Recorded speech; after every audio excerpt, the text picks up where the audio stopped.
desafio, que mudou tudo.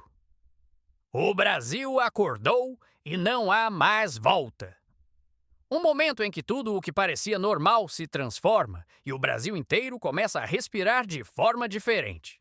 Foi isso que aconteceu recentemente, quando o governador de São Paulo, Tarcísio de Freitas, desafiou a autoridade máxima do sistema e, sem medo, falou em nome de milhões de brasileiros que estavam cansados de ver seus direitos sendo constantemente ameaçados. Aquela cena no plenário do Supremo Tribunal Federal não foi apenas mais uma formalidade institucional. Foi, na verdade, um divisor de águas. Um momento que ficará gravado na memória de todos que assistiram. A tensão no ar era palpável. Mesmo quem não estava fisicamente no local sentia a carga emocional daquele ambiente. O Brasil inteiro estava assistindo de olhos fixos na TV ou nas telas dos celulares a disputa entre duas figuras-chave.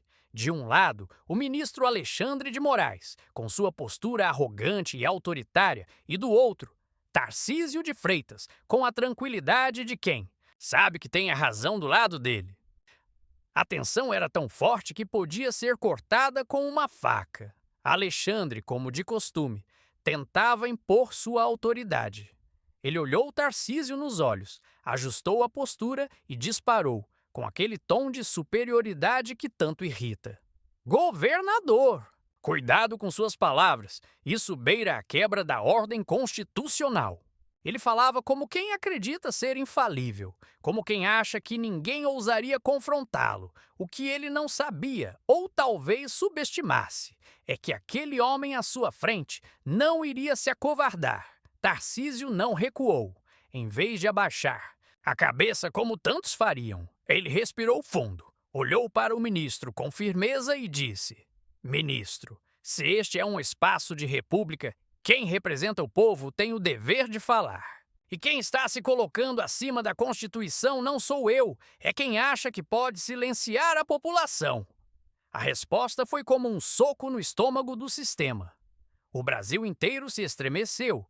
Aquilo não era apenas um debate, era a primeira vez em muito tempo que alguém se levantava contra a arrogância de certos poderes, desafiando um dos maiores símbolos de autoritarismo no país. A audiência ficou em silêncio, e aquele silêncio era ensurdecedor.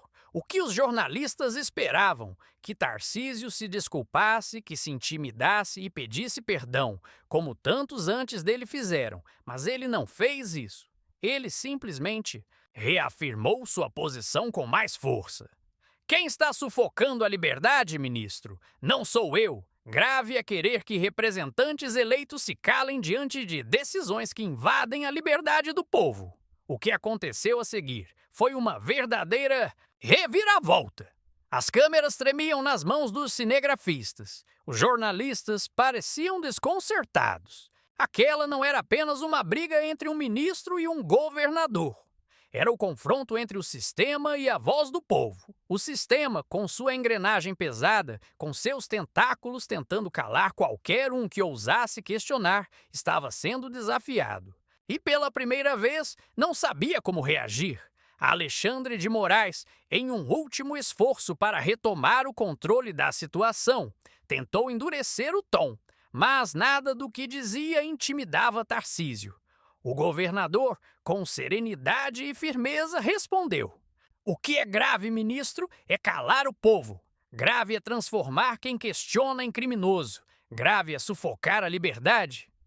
Era uma verdade absoluta, uma verdade que, mesmo no coração do poder, não podia ser ignorada. O ambiente no plenário parecia congelado.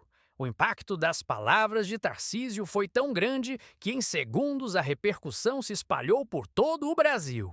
Nos grupos de WhatsApp, nos stories do Instagram, nos áudios do Telegram, as pessoas estavam comentando, nervosas, tremendo ao digitar.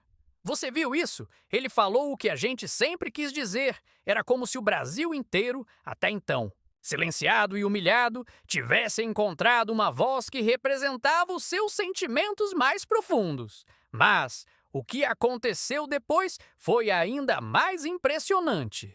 Enquanto a velha mídia tentava distorcer a situação e atacar Tarcísio com toda a sua força, o povo, em sua maioria, já havia tomado uma decisão. Ele era o símbolo de algo maior. Ele não era mais apenas um governador. Ele era a voz de todos os que estavam cansados de ver o país sendo comandado por aqueles que ignoram a Constituição e o desejo da população. A mídia tentou abafar, tentaram manipulá-lo, transformá-lo em vilão, chamando-o de populista, de radical, de irresponsável. Mas nada disso colou, nada disso teve efeito.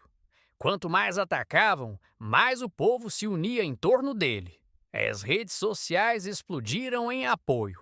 Hashtags como Nael Tarcísio representa e Necuscal. O Supremo não está ele acima do povo. Começaram a se espalhar. E as imagens de Tarcísio com suas falas se tornaram símbolos de resistência. As palavras de Tarcísio estavam em camisetas, adesivos de carro, faixas, nas estradas e cartazes em manifestações. Não era uma campanha política, era um movimento popular. E sabe o que é mais poderoso? O silêncio de Tarcísio após o embate. Ele não cedeu, não deu entrevistas, não publicou nada nas redes sociais. Seu silêncio falava mais do que qualquer palavra. Ele sabia que a verdade tinha saído vitoriosa.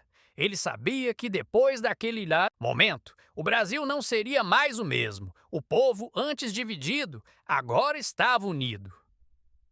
Nas igrejas, nas praças, nas ruas, as conversas giravam em torno daquele momento.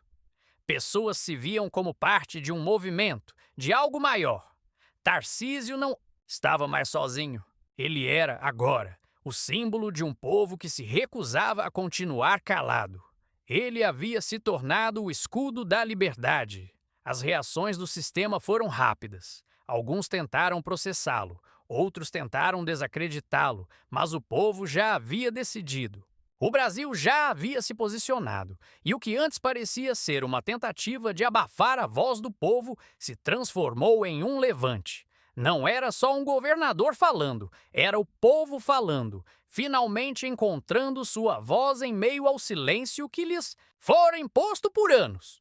O Brasil acordou e agora não há mais volta. As correntes da omissão e do medo começaram a ser quebradas. O país, com toda a sua força, olhou para frente e disse: não vamos mais aceitar viver com a cabeça baixa. E você, o que acha disso tudo? Eu te pergunto, o que você faria se estivesse no lugar de Tarcísio? Acha que ele tomou a decisão certa ao desafiar diretamente o sistema?